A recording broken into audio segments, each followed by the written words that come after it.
அதே சமயத்திலே அவர் இன்றைக்கு பணி ஓய்வு பெறுகின்றார். வரும்பொழுது கூட நாங்கள் பேசிக்கொண்டு வந்தோம். இந்த மாதம் நிறைய தொழிலாளிகள் ஓய்வு பெறுகிறார்கள். பொதுவாக மே மாதம் என்று வந்தால் போக்குவரத்து கழகத்திலே நிறைய தொழிலாளர்கள் பணி ஓய்வு பெறுவார்கள். எதுக்காக மே மாதம் அதிகமான தொழிலாளிகள் ஓய்வு பெறுகிறார்கள் தெரியுமா உங்களுக்கு? ஒரு காலத்துல பர்த் சர்டிபிகேட்லாம் கிடையாது. பர்த் சர்டிபிகேட்லாம் கிடையாது. பர்த் சர்டிபிகேட் இல்லாத காலத்துல, அந்த காலத்துல பள்ளிக்கூடத்துல போய் சேர்க்கும் போது வாத்தியார் போடுறதுதான் வயசு. எல்லாம் ஜூன்ல தானே போய் சேருவாங்க. 5 வயசு மேல முடிஞ்சா கம்ப்ளீட் ஆகுங்கிற மாதிரி மேல ஏதாவது ஒரு தேதியை போட்டு, அதான் அந்த காலத்துல. அதனால மே மாசம் நம்ம போக்குவரத்து கழகம் மட்டுமல்ல, எல்லா துறையிலும் பணி ஓய்வு பெறக்கூடிய ஊழியர்களுடைய எண்ணிக்கை அதிகம். அந்த அடிப்படையில் அவர் மே மாதம் பணி டேட் ஆஃப் பர்த் உண்மையான பர்த்தா இல்லாட்டி வாத்தியார் எழுதுனதால தெரியல. நிறைய பேர் அந்த காலத்தில் இருக்கிறவங்களுக்கு வாத்தியார் எழுதுன வயசு தான், எனக்கு உட்பட வாத்தியாரா எழுதுன வயசு தான். அப்ப அந்த மாதம் மே மாதம் ரிட்டையர்ட் ஆகிறாரு. நிறைய தொழிலாளிகள் ரிட்டையர்ட் ஆகிறார்கள். அரசாங்க போக்குவரத்து ஊழியர் சங்கத்திலேயே 2 நிர்வாகிகள் பணி ஓய்வு பெறுகிறார்கள். இன்னொரு நிர்வாகி அயனாவரத்தில் ஒரு தொடர் பணி ஓய்வு பெறுகிறார். கருணாநிதிக்கும் அயனாவரத்திலே பணி ஓய்வு பெறக்கூடிய அந்த தொடருக்கு என்ன வித்தியாசம்? சுப்பிரமணி அவருக்கு இவருக்கு என்ன வித்தியாசம்? இவர் பென்ஷனோடு ஓய்வு பெறுகிறார், அவர் பென்ஷன் இல்லாமல் அவர் 2 நாட்களுக்கு முன்னாடி கூட வந்து பார்த்தார். அவர் நடத்துறார். அடுத்து என்ன செய்வது?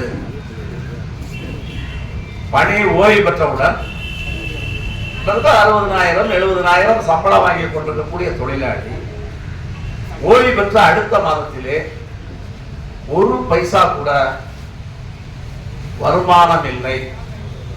நீங்க அப்படி வந்தால் அந்த தொழிலாளர்களுடைய குடும்பம், அந்த தொழிலாளர்களுடைய அடுத்த கட்ட வாழ்நிலை என்னவாகும் என்பதை பற்றி எல்லாம் பேசிக்கொண்டு வந்தோம். போக்குவரத்து கழகத்திலே என்ன நிலைமை? ஓய்வூதிய திட்டத்திலே இருக்கக்கூடிய தொழிலாளி ஒரு 20,000 பேர் தான். இந்த 20,000 பேருக்கு பிறகு அடுத்தடுத்த காலகட்டங்களிலே ஓய்வு பெறக்கூடிய எல்லா தொழிலாளிகளும் இங்கே 1/4/2003 பிறகு பணிக்கு சேர்ந்து இந்த கூடத்திலே எத்தனை பேர் அமர்ந்திருப்பீர்கள் என்று தெரியாது. ஆனால் கிட்டத்தட்ட ஒரு இருண்ட காலத்தை நோக்கி இன்றைக்கு 1/4/2003 பிறகு உள்ள தொழிலாளர்களுடைய வாழ்க்கை என்பது சென்று கொண்டிருக்கிறது என்பதை தொழிலாளர்கள் புரிந்து கொள்ள வேண்டும். ஓய்வூதியம் என்பது எதுக்காக ஓய்வூதியத்தை கொடுத்தான்? எதுக்காக ஓய்வூதியம் வந்தது? அது பழைய தொழிலாளிகள் எல்லாம் கூட பரவாயில்லை. தோழர் சந்திரன் ஓய்வு பெற்றார், தோழர் கருணாநிதி கூட ஓய்வு பெற்றார். இந்த தொழிலாளர்கள் எல்லாம் ஒரு முந்தைய தலைமுறை இந்த அளவிற்கு, அதாவது இன்றைக்கு இருக்கக்கூடிய அளவிற்கான நடைமுறை செலவுகள் இல்லாத தலைமுறை. இப்ப எல்லா வீட்லயுமே எத்தனை செல்போன் இருக்குது? ஒரு வீட்டுல எத்தனை செல்போன் இருக்குது? ஆமா, இப்ப செல்போன் இல்லாட்டி வாழ்க்கையை நடத்த முடியாது. முன்னாடி எல்லாம் ஒரு ஆளுக்கு ஊருக்கு போறாங்கன்னா 1 வாரம் கழிச்சு வருவான், 10 நாள் கழிச்சு வருவான். பொண்டாட்டியும் அவரை பத்தி கவலைப்படுறது இல்லை, புருஷனும் அதை பத்தி கவலைப்படுறது இல்லை. ஆனா இப்ப வீட்டை விட்டு கிளம்புனா 10வது நிமிஷம் ஏங்க போய் சேர்ந்துட்டீங்களா, போக வேண்டிய இடத்துக்கு போய் சேர்ந்துட்டீங்களா அந்த அம்மா, இவரு இப்பதான் போய்கிட்டு இருக்கோம்னு. அது கணவனுக்கும் மனைவிக்கும் நடக்கக்கூடிய உரையாடலையே இன்றைக்கு காசாக மாத்திட்டாங்க. நீங்க ஆண்டாண்டு காலமா மனித தலைமுறை இருக்குது. குடும்பமாக மனிதன் வாழ்ந்து 5000 வருஷம் கிட்ட ஆச்சு அப்படின்னு சொல்றான். புருஷனும் பொண்டாட்டியும் பேசுறதுக்கு,